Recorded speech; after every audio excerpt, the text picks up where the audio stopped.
Kisah hidup Hos Cokroaminoto, Bapak Bangsa dan Guru Proklamator Soekarno. Setiap tanggal 25 November diperingati sebagai Hari Guru Nasional. Banyak sosok besar yang menjadi pendidik saat era kolonialisme. Salah satunya adalah Haji Umar Said Cokroaminoto atau dikenal Hos Cokroaminoto. Hos Cokroaminoto merupakan seorang pahlawan nasional yang dijuluki Bapak Bangsa sekaligus pemimpin Sarekat Islam (SI). Ia memimpin SI sejak 1914 hingga akhir hayatnya. SI sempat menjadi salah satu organisasi massa terbesar dalam sejarah pergerakan nasional di bawah kendali Hos Cokroaminoto. Hos Cokroaminoto lahir di Bakur, Madiun, Jawa Timur pada tanggal 16 Agustus tahun 1882 dan menghembuskan nafas terakhirnya di usia 52 tahun, tepatnya pada tanggal 17 Desember tahun 1934. Ia merupakan keturunan bangsawan, ayahnya, R.M.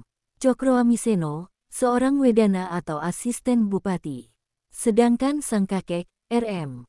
Adipati Cokronegoro, pernah menjabat Bupati Ponorogo.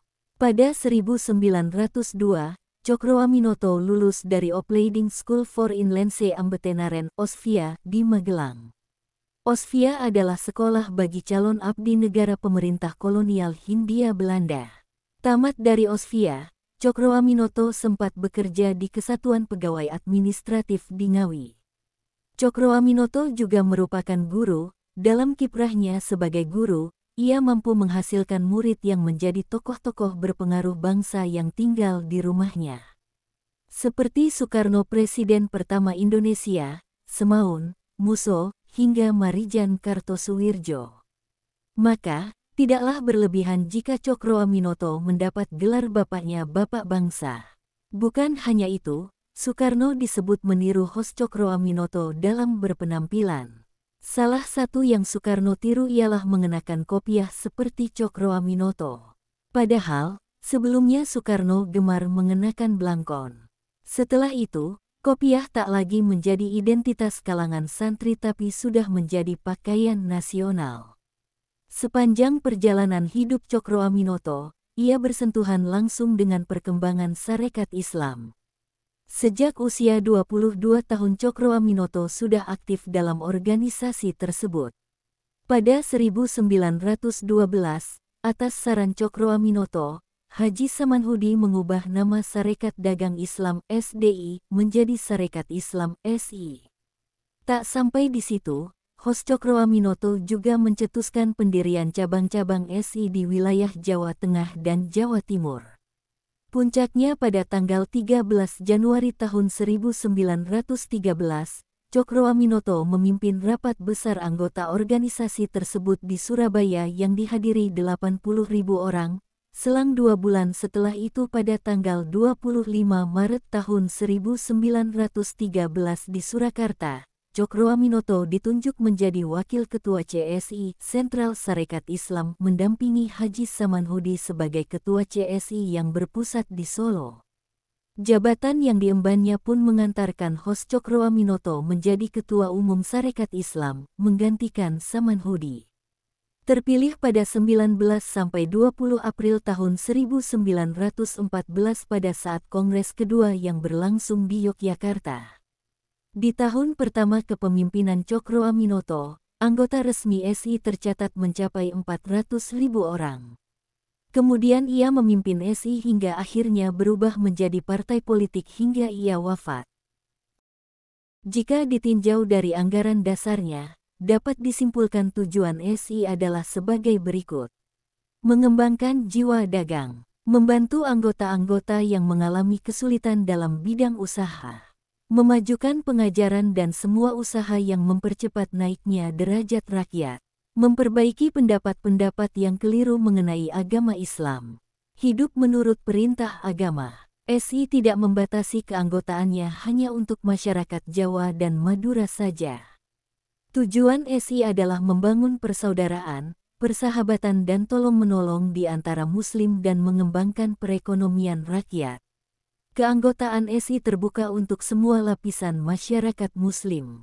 Pada waktu SI mengajukan diri sebagai badan hukum, awalnya Gubernur Jenderal Idenburg menolak. Badan hukum hanya diberikan pada SI lokal. Walaupun dalam anggaran dasarnya tidak terlihat adanya unsur politik, tetapi dalam kegiatannya SI menaruh perhatian besar terhadap unsur-unsur politik dan menentang ketidakadilan serta penindasan yang dilakukan oleh pemerintah kolonial.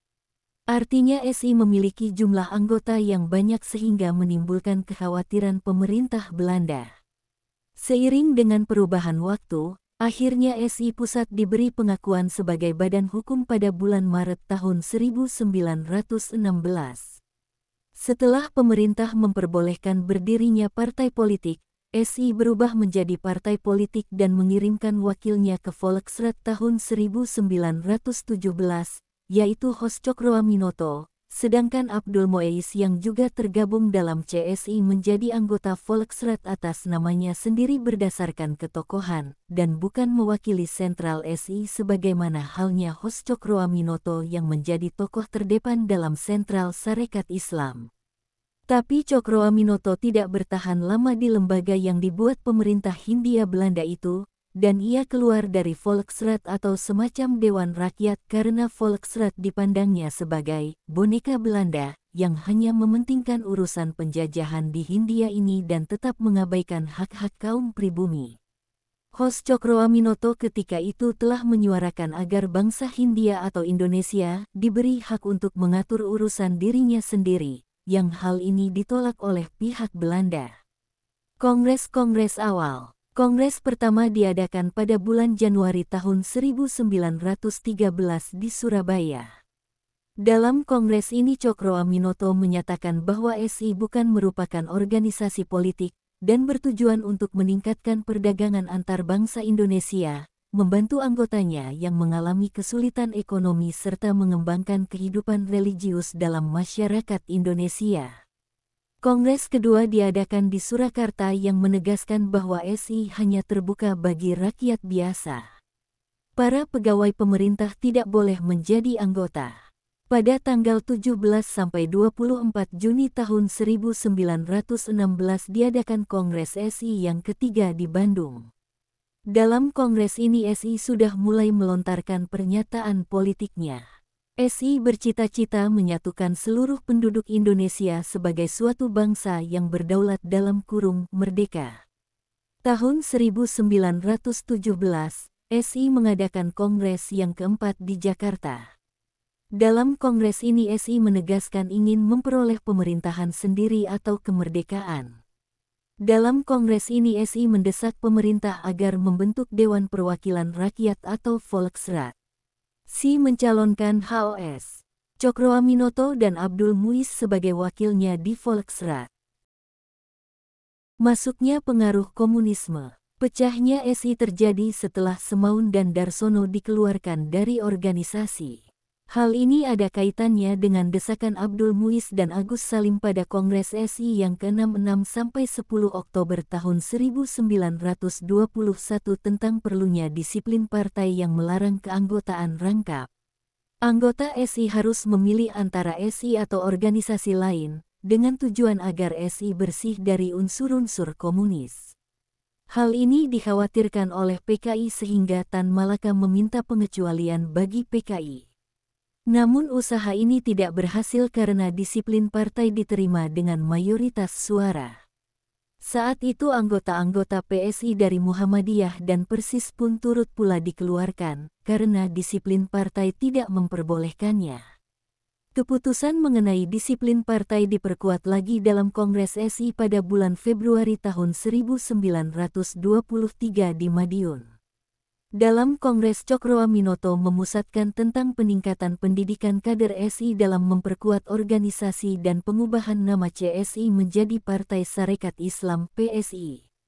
Pada Kongres PKI bulan Maret tahun 1923, PKI memutuskan untuk menggerakkan SI Merah untuk menandingi SI Putih. Pada tahun 1924, SI Merah berganti nama menjadi Sarekat Rakyat. Kembali pada sejarah kehidupan Hos Cokroaminoto. Ia oleh orang Belanda dijuluki sebagai De Ongekronde Koning van Java atau Raja Jawa tanpa mahkota. Cokroaminoto adalah salah satu pelopor pergerakan di Indonesia dan sebagai guru para pemimpin-pemimpin besar di Indonesia. Berangkat dari pemikirannya pula yang melahirkan berbagai macam ideologi bangsa Indonesia pada saat itu. Rumahnya sempat dijadikan rumah kos para pemimpin besar untuk menimbah ilmu padanya, yaitu Semaun, Alimin, Muso, Ananda Hirdan, Imran Halomoan, bahkan Fajri Hamonangan pernah berguru padanya. Ia adalah orang yang pertama kali menolak untuk tunduk pada Belanda. Setelah ia meninggal pada tanggal 17 Desember tahun 1934, lahirlah warna-warni pergerakan Indonesia yang dibangun oleh murid-muridnya, yakni kaum sosialis atau komunis yang dianut oleh Semaun, Muso, Alimin, Soekarno yang nasionalis, dan Sekar Maji Marijan Kartosuwirjo yang Islam merangkap sebagai sekretaris pribadi. Namun, ketiga muridnya itu saling berselisih menurut paham masing-masing. Pengaruh kekuatan politik pada saat itu memungkinkan para pemimpin yang sekawanan itu saling berhadap-hadapan hingga terjadi pemberontakan Madiun 1948 yang dilakukan Partai Komunis Indonesia karena memproklamasikan Republik Soviet Indonesia, yang dipimpin Muso. Dengan terpaksa Presiden Soekarno mengirimkan pasukan TNI yakni Divisi Siliwangi yang mengakibatkan Muso pemimpin Partai Komunis pada saat itu tertembak mati pada tanggal 31 Oktober tahun 1948.